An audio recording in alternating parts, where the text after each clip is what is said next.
All right, and welcome in the Betting Pros College Football Show, Week 11 early picks and line movement predictions on deck for y'all today.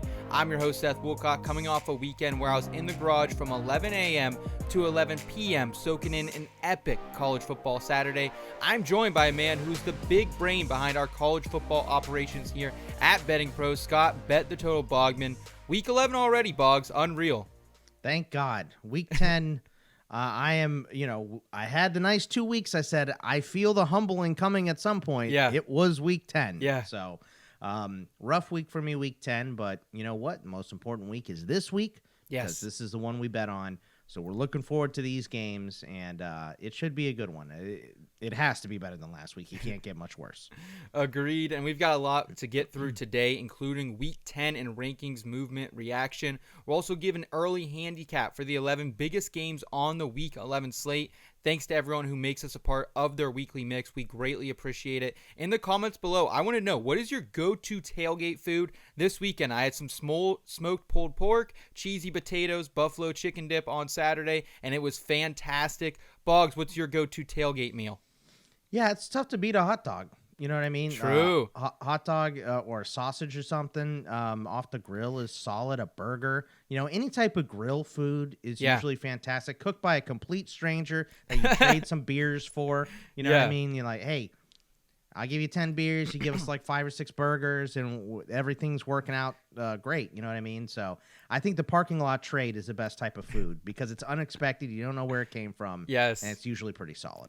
Yes, I remember at one point I had someone bring us over at a Penn State game an entire tray of like freshly grilled shrimp, and he's like, hey, all I want is a couple shots of Captain. We had a whole fifth of it. Hey, take as much as you want. We don't need any more of this. So the tailgate barter, man. It's the best exchange system in the world, I believe. Yeah, and that was even a Michigan fan I was doing that trade with. So shout out to that Michigan fan. Appreciate it. Yeah, man. I never really understood why people want to fight in the parking lot. Like, we all like the same sport. Yeah. Shouldn't we hate the basketball people or baseball people or golf people or something? Like, we all like the same thing, man. You know, let's try to. I know emotions are high. Yeah.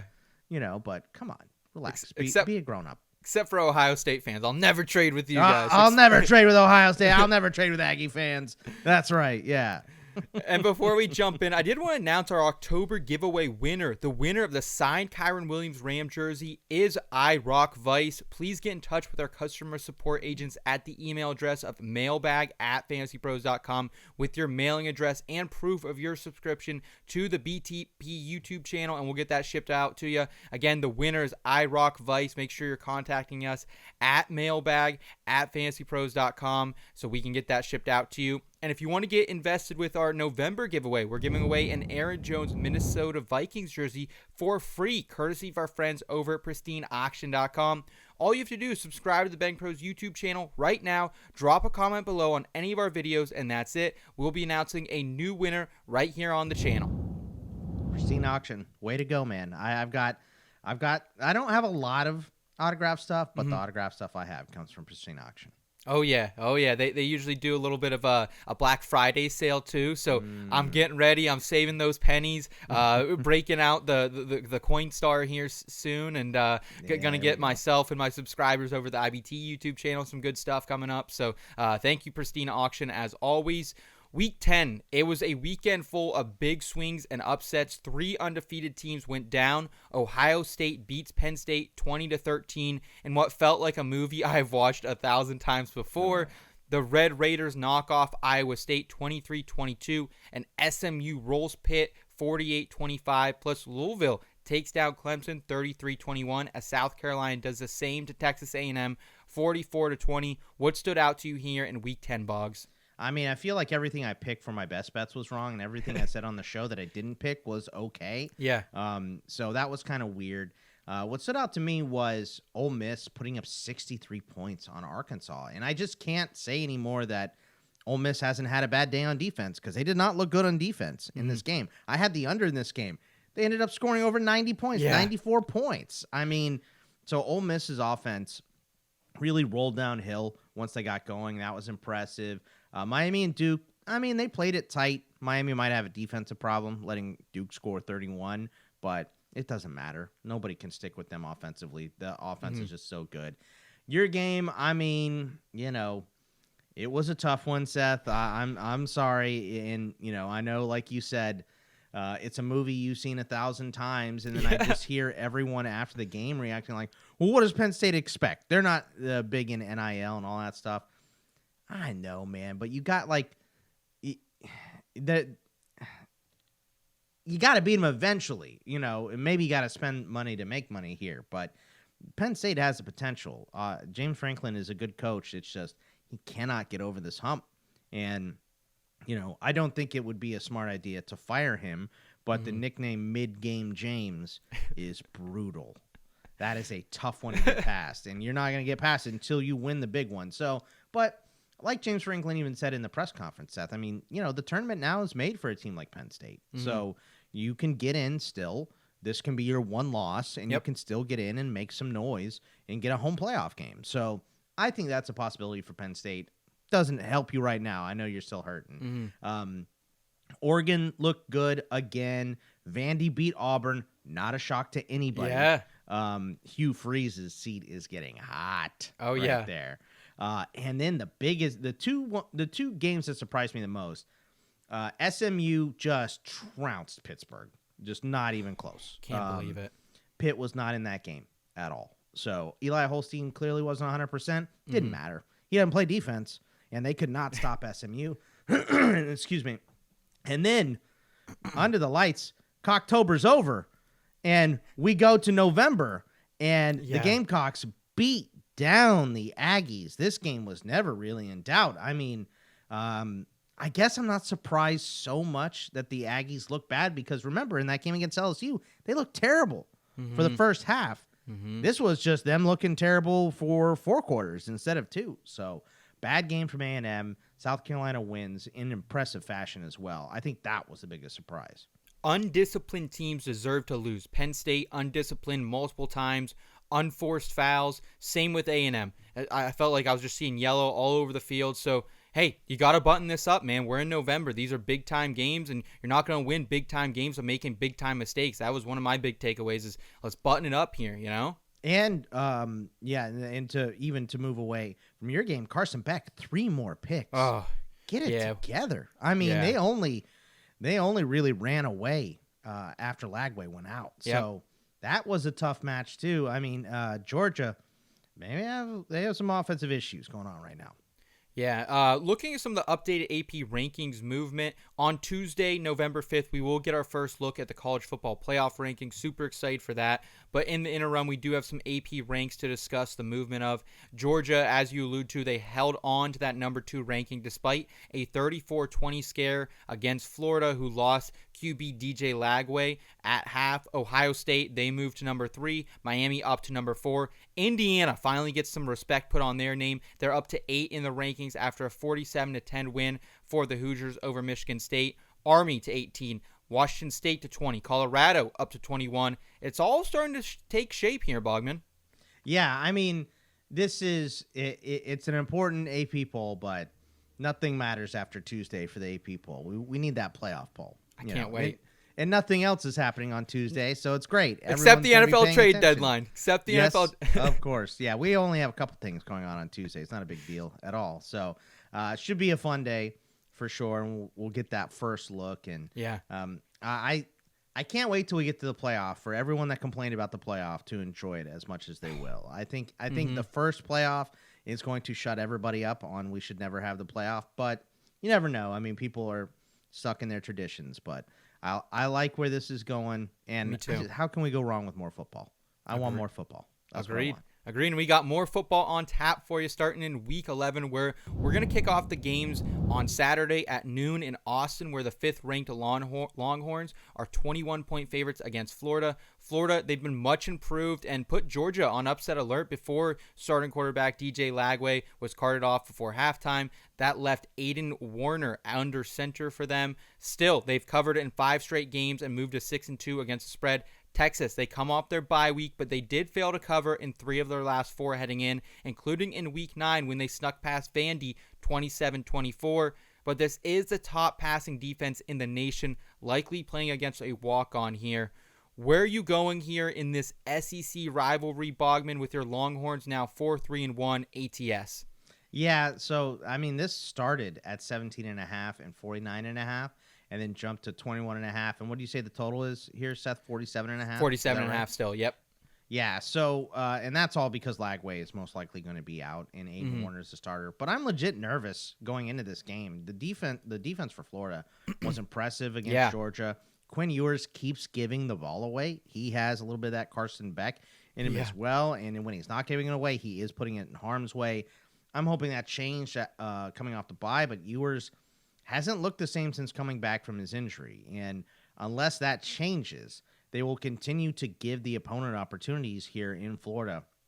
Georgia and Texas A&M are the only teams to have put up 30-plus on the Gators this season. So the defense is legit in Florida, even though they're having these offensive issues. Texas is the best defense in the country, in my opinion, and the under looks good, but I think we need to get it fast as it's already moved down a little bit here. So I kind of like the Gators in the under, although it's not going to be my best bets because Texas is coming off a bye. Maybe Sark schemed up some good stuff. Maybe the offense gets back on track here against Florida. That's always a possibility. But right now, from what I've seen from Texas and the way they've been turning the ball over and the way Ewers puts it in harm's way, I think this is going to be lower scoring than we expect. I think a lot of people are expecting Texas to blow out a third-string quarterback, but if Ewers keeps giving their offense opportunities, then it's going to be a lot tighter, and it's going to end up like the Vandy game. It could even be one of those where Texas is up by 10 for most of the game. Yeah. But just like Vandy, they score a touchdown late, and now all of a sudden it gets a little dicey. So I don't expect that from the third-string quarterback, but the way Texas has played has not been overly impressive. So I hope I'm wrong. I hope it's a blowout and I'm relaxed. And my day starts out great because this is an early game. Yep. But I expect to be in more of a dogfight than is given credit with this spread. Any intel on whether this spread will shorten up here? No, I think if anything, I think 21.5 is probably a pretty good number. The money right now is on Florida. So I think it's probably going to stick to that. I'm afraid of the total coming down a little bit. So we'll see if that happens. Okay. Keeping it in the noon slate, everyone's favorite undefeated team, the 4th-ranked Miami Hurricanes. They are going to put them up against the 5-4 Georgia Tech Yellow Jackets. Tech has the 25th total defense coming in, but their starting quarterback Haynes King remains questionable. They're 0-2 against the spread without King and 5-2 ATS with him. We've talked a lot about this Miami offense, the number 1 total offense and scoring offense in the nation, led by Heisman favorite Cam Ward, but their defense in question after surrendering 31 points to Duke, who's been pretty inept on offense all season long. Still, Miami is undefeated straight up, 5-3-1 ATS. Bogman, where are we going this ACC rivalry that's been a one-score game in 4 of the last 5, and Tech has won 3 of those 5 too? Yeah, and Miami might have some problems on defense. We talked about it a little bit before. You just mentioned it. Duke put up 31 points and 405 yards.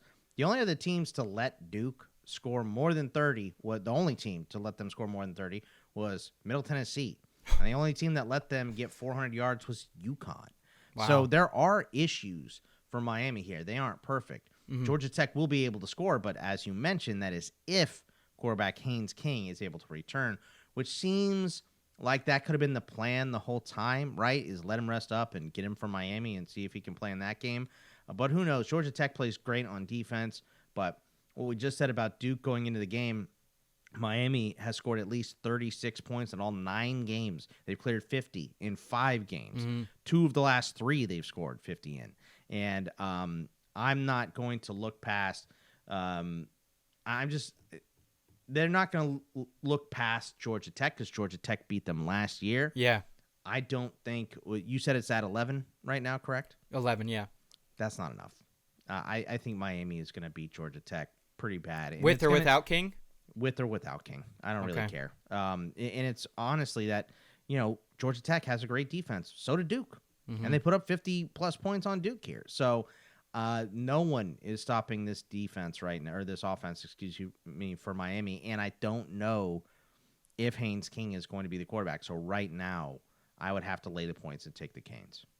Would you wait on that and maybe see if this spread shrinks a little bit if King is active? Because I imagine then we would get some Tech bettors. Yeah, if we get, you know what? Let's wait till Wednesday, Thursday, see if we get a positive report, something like that. Okay. And see if this comes down. But if it starts to shift towards Miami, then go ahead and just take it. Okay, and before we continue, I did want to remind everyone to join our college football podcast group. You can sync your picks or use the quick pick feature on the BettingPros sports betting app to get a chance to win some free prizes. Elevate your betting strategy and join the conversation today at bettingpros.com/college. Let's crack open the 3:30 slate with a top 25 SEC matchup between the number 2 Georgia Bulldogs and the 16th ranked Ole Miss Rebels in Oxford. Georgia is just a 2.5-point favorite after failing to cover last week against Florida, unless you took an alternate spread like I did. I went 13.5 on that. Smart. But yeah, I was a little worried about the hook there. Georgia, though, still 3-5 ATS this season, largely because Carson Beck kind of stinks right now. 11 interceptions in his last 5 games. Meanwhile, Ole Miss's offense was finally able to score points last week as they beat Arkansas 63-31. No Trey Harris, no problem for the Rebs, as wide receiver Jordan Watkins had 254 yards and 5 touchdowns. Ole Miss now 6-3 ATS. But can they keep it within a field goal here against the Bulldogs after losing 52-17 last year in Athens, Boggs? I mean, Ole Miss is a damn bipolar team. And my God, yeah. They look like a legit contender to start the year. Then the first SEC opponent they see, they lose to Kentucky. Yep. They come back, they smack South Carolina, and then they lose in overtime to LSU. Yeah.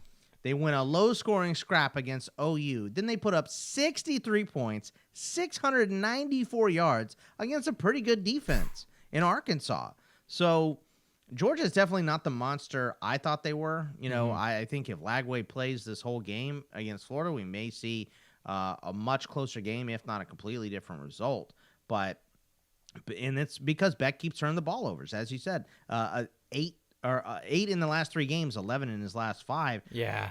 And I can't say that Ole Miss hasn't played a bad game on defense yet, just like I said at the top, because they gave up 31 points in this game, 492 yards.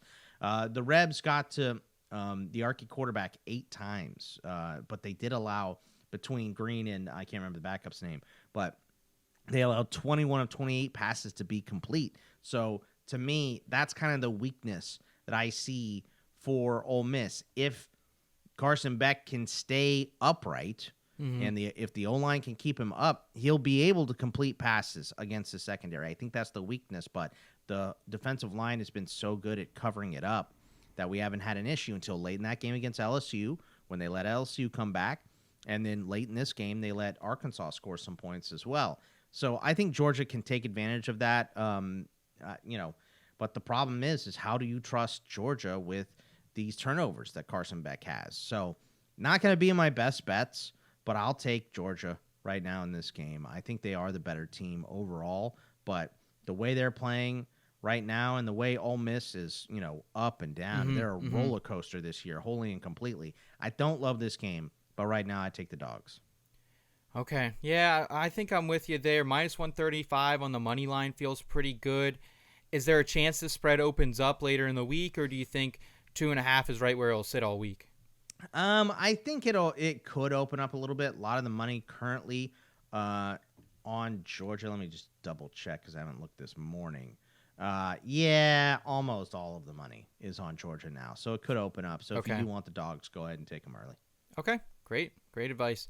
In Blacksburg, Virginia, the Hokies host the 19th ranked Clemson Tigers, who look to respond after being upset by Louisville. The Tigers' lackluster schedule caught up with them last week as they've now moved to 4-4 ATS. Clemson ran 101 plays in that game, had the ball for nearly 38 minutes, but their run defense was badly exposed against the Cardinals. We might see a rinse and repeat situation this week, I think, as the Hokies are 26 in rushing offense and made it a game on Saturday against Syracuse. Boggs, is Vautech live to cover as 6.5-point dogs despite an 0-6 record against the Tigers since 2011? Yeah, I think the big thing here is going to be what is the status of these big playmakers for Vautech, right?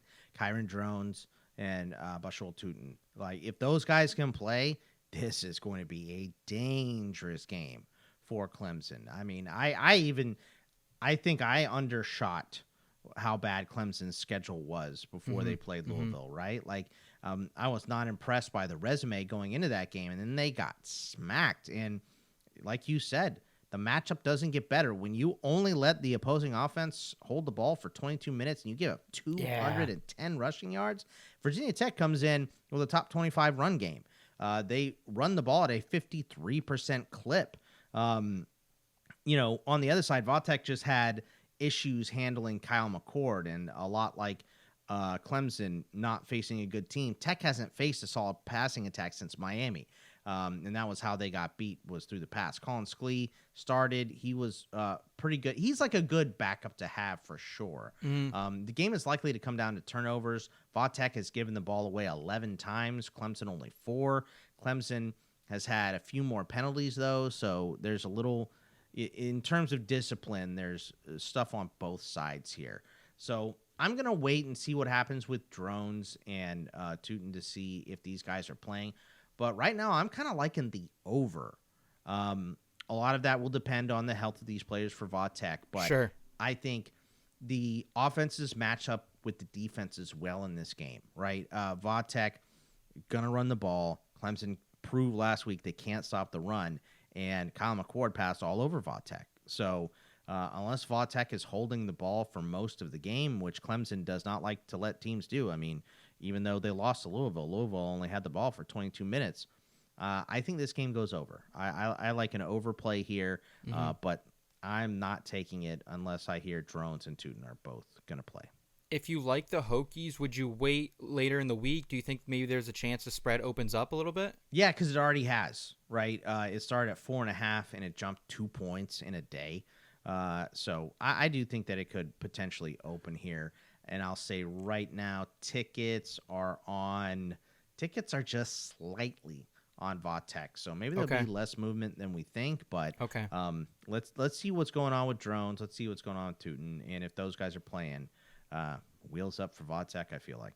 Okay, let's head to Bloomington, where it feels like the books have finally caught up with just how good this number 8 Indiana Hoosiers team is, as they are laying 14.5 points on Michigan. Signetti faced his first deficit of the season, 10-0 to Michigan on Saturday, but went on to score 47 unanswered points.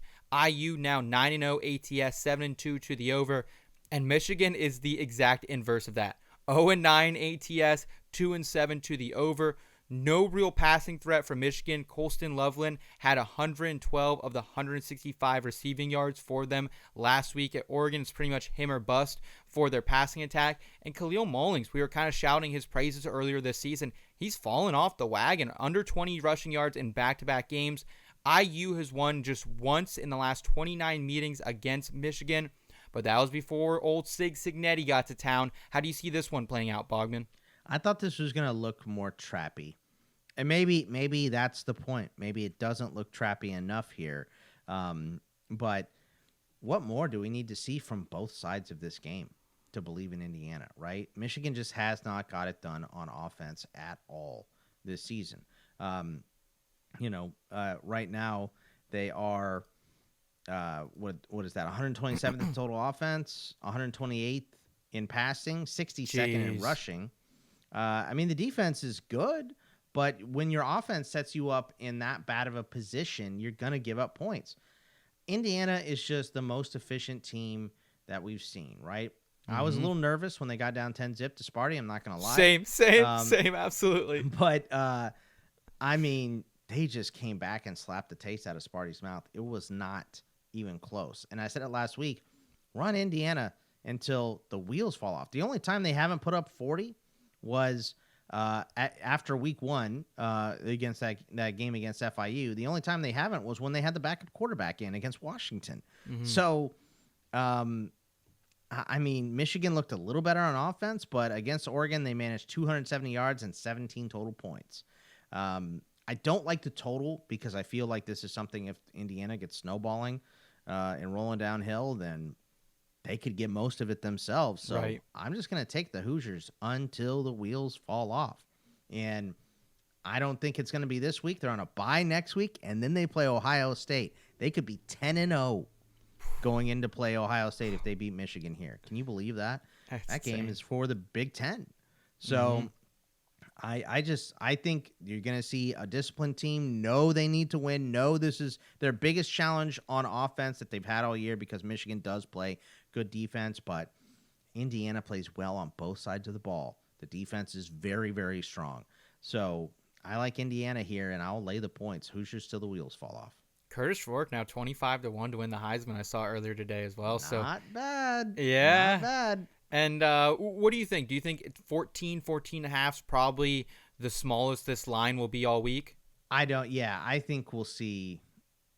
No, I think we'll see it come back towards Michigan because we have, like every week, there's just a lot of Michigan fans, and they just want a natty. People want to bet them.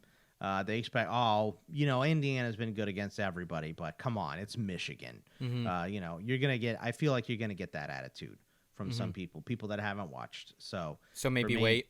Yeah. I don't think it can get much bigger. I do think that bettors are smarter now. The early bets are all, over 3/4, both sides.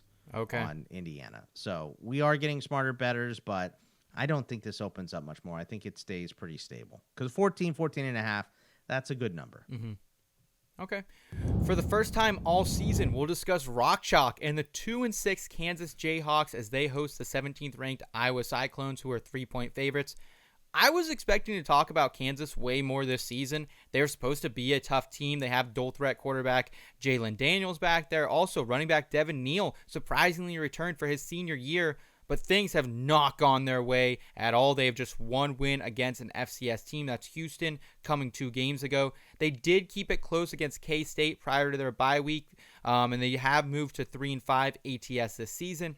Meanwhile, the Cyclones' undefeated season came to a screeching halt on Saturday as they lost to Texas Tech with a really late score for Tech to win that, despite outgaining them 423 to 366, and also they controlled the time possession in that one by 34 minutes. Boggs, will Rocco Becht and company fare better against Kansas despite losing and failing to cover in back-to-back years and sitting just 5-3 ATS this season? Yeah, I do. And, I was legit surprised that Iowa State couldn't put up more points against Texas Tech's defense last week. And they just let Texas Tech hang around and hang around and hang around until it finally bit them, right? They lost to UCF. They were closer in that 12-point win against West Virginia than the final score would say. Iowa State should beat the crap out of this Kansas team, but they just don't match up really well on defense either, as they haven't stopped the run well, and Kansas is bringing in a top 20 run offense. Kansas, as you mentioned, Seth, hasn't been good against the spread or an actual record this year, but they not only came in overrated in this season, which is a big reason why they haven't covered against the spread, as you mentioned, but they face a top 25 strength of schedule. They have single score losses to UNLV, Arizona State, and Kansas State. Kansas put up 42 on Houston, who hasn't let anyone else score more than 34 on them. If Kansas can roll downhill, this is going to be a game, but I feel like that is the only out for Kansas in this game, right? The only way they win is control the clock, run downhill, and win. Because if they get down multiple scores to Iowa State's going to beat them with pass rush, and they cannot pass very well. So for me in this game, I like laying the points and taking Iowa State.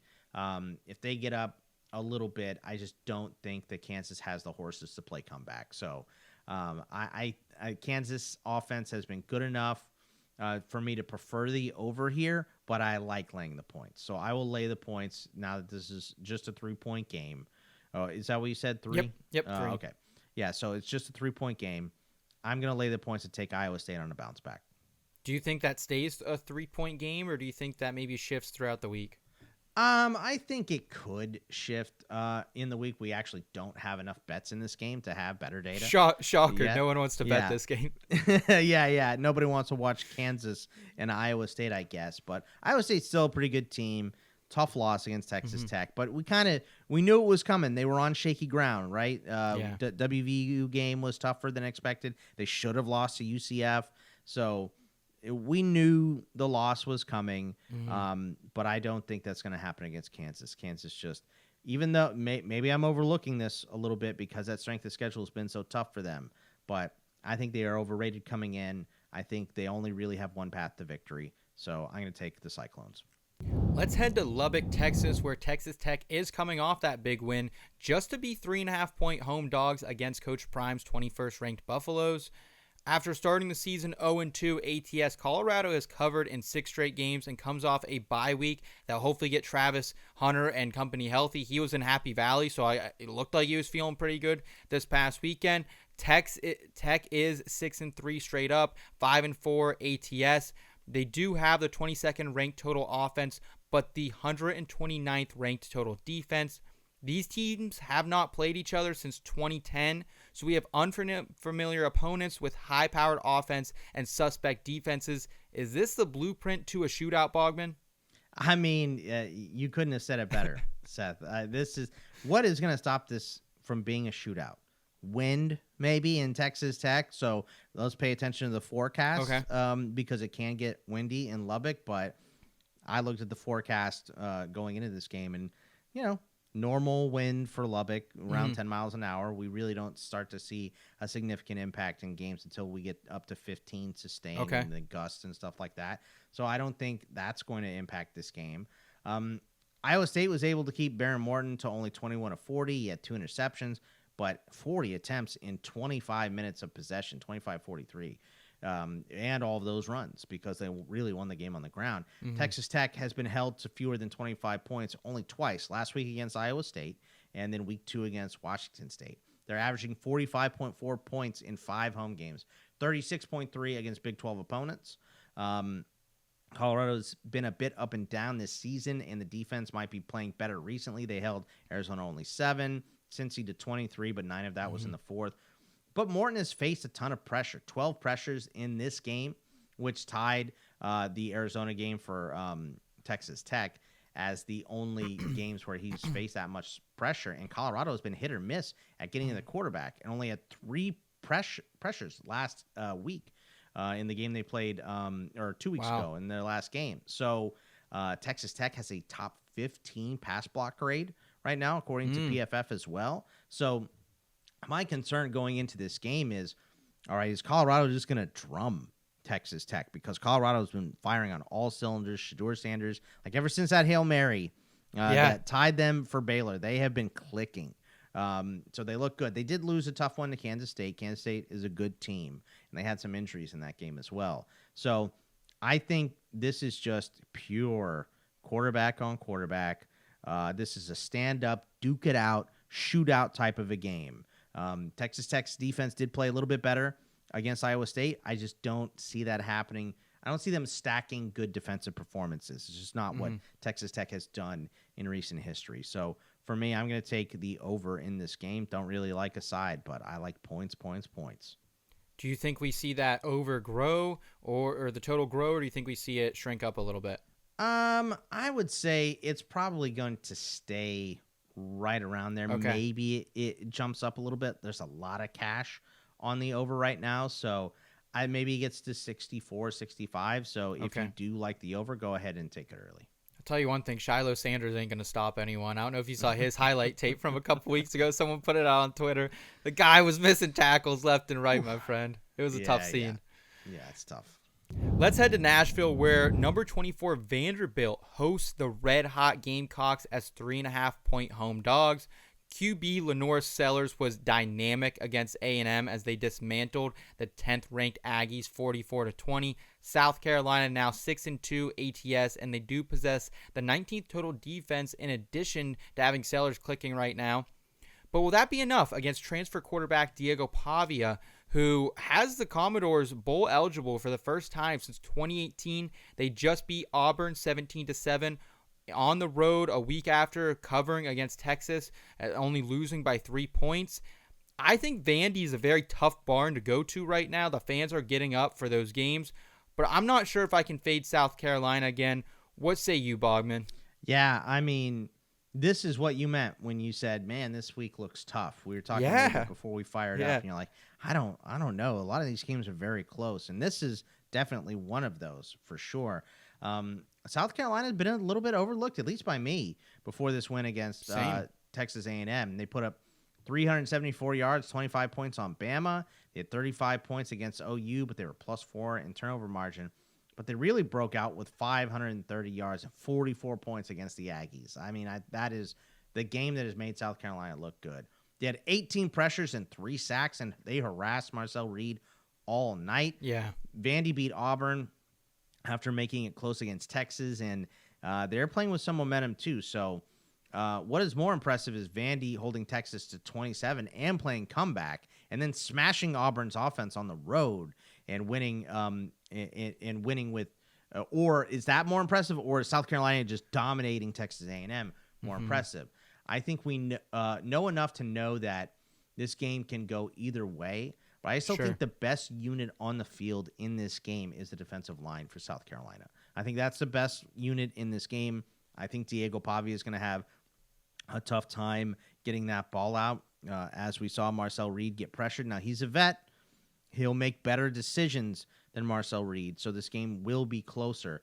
But, I mean, South Carolina playing with confidence is a dangerous thing, even on the road. So, Vandy's not a slouch. I don't love this game. It's not going to be my best bets, but I will take Carolina. South Carolina. Would you take that early, you think, or would you wait on that? I would want it pretty close. Vandy's a bit of a wagon. They're getting they're getting the ticket love in this game. 60% of tickets on Vandy, but almost all the money is on South Carolina. So I don't know which way this one's going to go. Okay. I don't think it really matters.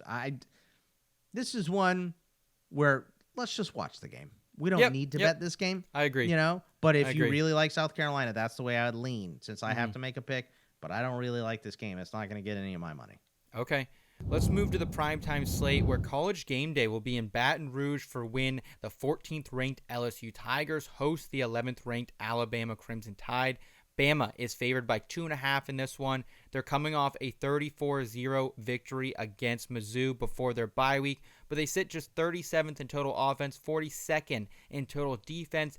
Jalen Milroe has led them to a 4-4 record ATS. LSU also fresh off the bye, but they did pick up their second loss of the season prior to it, losing to A&M 38-23. Garrett Nussmeier, surgical at times, leading the Tigers to the 21st ranked total offense, but he does have 7 interceptions in the last 4 games. Where do we see this one going, Bogman? Another tight one. Yeah, both of these teams coming off a bye week to prep is nice. Bama had their best performance coming off the bye, where they beat Georgia. LSU won a close one against Ole Miss in overtime off their first bye. So these teams, we've seen both these teams making mistakes. LSU blew the 10-point lead in the first half by allowing 31 against a quarterback with running ability and Marcel Reed, and Bama is packing Jalen Milroe here. Home field for LSU is huge, but I feel like the soft defense of the Tigers and the explosive ability of Alabama is a bad combo for Brian Kelly. LSU has been great on offense, and Bama him and their losses let Vandy put up 35, and while Tennessee was struggling, they only had 24 points. They did have 408 yards against Bama. Wow. I think Bama needs to control the clock here, keep the ball away from this LSU offense to win this game.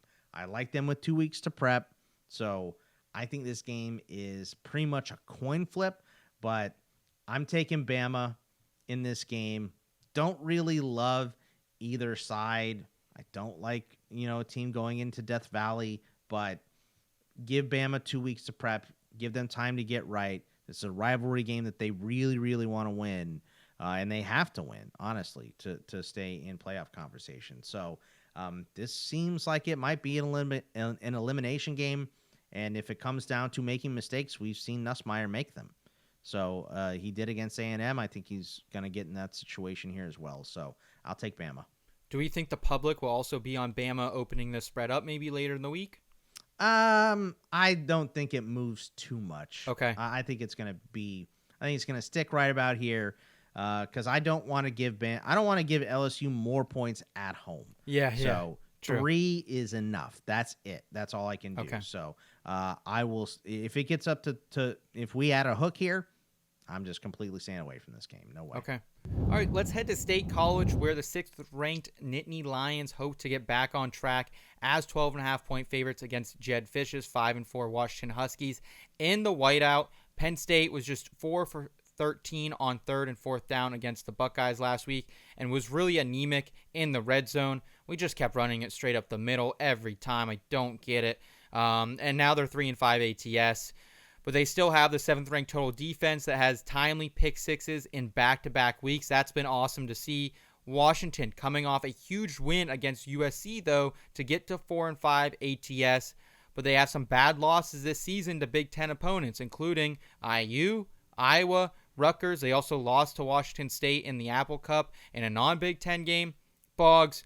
The Huskies, they also have a top 10 defense. Should we just expect a low-scoring affair on Saturday night in Happy Valley? I think that's the best play. That's all I think is going to happen, yeah. To play the under here. And we saw Penn State getting a good defensive scrap against Illinois earlier this year. I think this has kind of similar vibes here. Oh, yeah. We talked about Washington in the past on the show, and the problem is as soon as they face an opponent that's a little bit scary, they fold. Washington State, Rutgers, Iowa, Indiana beat them. They had a nice win against Michigan, but we know that Michigan can't get out of their own way. Washington had this nice win against USC this week. Yeah. But USC put up 459 yards. They lost because 3 interceptions and 2 failed 4th down conversions. That's going to set you behind, and that is why I feel like it was more USC losing the game than Washington winning it. You know what I mean? Yeah. Penn State's a tournament team, and they're going to be out for blood. It's under the lights. They can't afford another loss, right? I'm not buying into Will Rogers to play a strong game here against a good defense when Will Howard didn't. You know, Ohio State won, but they did not have a good game on offense. I respect Washington's defense enough to give them credit. They actually do match up well against Penn State, so that's why I'll go ahead and take the under. This might just be too many points to cover because the score will be so low. Yeah. You know, this is a 24-10 win. Gets it for you for Penn State, right? 13.5. But, you know, a 24-17 win, Washington scoring one late, backdoor cover, something like that, just wouldn't do it. So I like the defenses in this game, especially with the way Penn State's offense just played. Colton Nickey probably had his first bad game as a signal caller for Penn State, right? So I'm not liking where Penn State's offense is right now, and I just don't like Washington. So I think your first thought is the best thought here, Seth. Let's go with the under. Let's get up, Nittany Nation, man. I'm ready for it. They got all night to drink and prep for this one, so no yelling about the game being at noon. I know I was leading that charge on this program, but I'm excited for it. The Whiteout's always a great event, so excited for that one there. We'll round out the program with the Holy War as number 9 BYU are 4-point favorites against the unranked Utah Utes. These schools are just 50 miles apart, so I would expect the BYU Cougar fans to travel for this one, especially coming off their bye week. BYU 7-1 ATS and do-it-all quarterback Jake Fretzloff has led them to the 24th ranked scoring offense, averaging 35.1 points per game. Utah also coming off their bye week, but they dropped 4 in a row to the likes of Houston, TCU, Arizona State, and Arizona. They are now just 2-6 ATS this season, and Isaac Wilson will be the quarterback for the remainder of the year. But does this 15th ranked total defense have enough to pull off the upset, you think, against BYU, who's just been red hot this season? You know, I do like to make fun of the throw out the records. It's a rivalry game. I don't really like that narrative. I'm not a big, trends guy as much either. I think that really depends on, I think the coach has to be there for a long time for trends to really play in, because you get a brand new team every 4 years, you know what I mean? So, I mean, unless there's 34-year-olds or whatever it is, as kickers and everything, all right. There's a lot of medical red shirts and sitting out and all of that stuff. So, but for the most part, you get a brand new team every 4 years. So I don't really like, over the past 15 matchups is what, because a team 15 years ago has nothing to do with this team here, right? Outside of the logo. So this is one of those games, so where you take everything and you kind of throw it out. But I can't get past how bad this Utah offense has been. In their 4-game losing streak, you mentioned it, Seth. At Arizona, 10 points, 364 yards. At Arizona State, 19 points, 349 yards.